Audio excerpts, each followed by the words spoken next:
la source, c'est un lieu physique entièrement équipé de matériel électronique pour jouer en équipe, seul, dans les meilleures conditions possibles. On a également des studios d'enregistrement pour Twitch, YouTube et une gaming house pour de l'incubation au week-end ou à la semaine pour des bandes de potes ou des équipes qui viennent avant tournoi. On va donner les outils et les contacts en tout cas aux personnes qui ont envie d'aller plus loin. Nous ici on est vraiment un lieu de pratique. On ne fait pas la promesse de faire des joueurs professionnels à la sortie, ce serait complètement mentir. C'est exactement comme dans le sport. On va dans un club, on nous donne tous les outils pour s'améliorer et de temps en temps, il y en a un qui a des talents innés, hein, c'est comme tout, qui va se démarquer des autres, qui va apprendre plus vite, qui va être beaucoup plus réactif.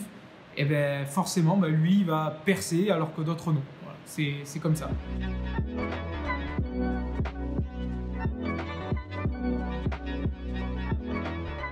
Pourquoi Lyon? Parce que c'est la deuxième ville gaming de France, je dirais, si ce n'est pas la première ex aequo avec Paris.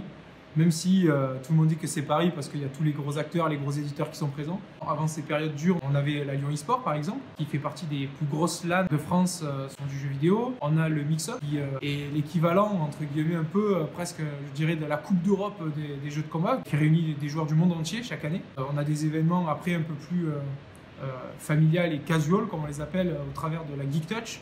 Donc pareil, qui est un événement qui réunit toute la geek culture et qui avait une section e-sport où des tournois plus amateurs et plus familiales s'organisaient. On a des éditeurs, nous aussi, sur place.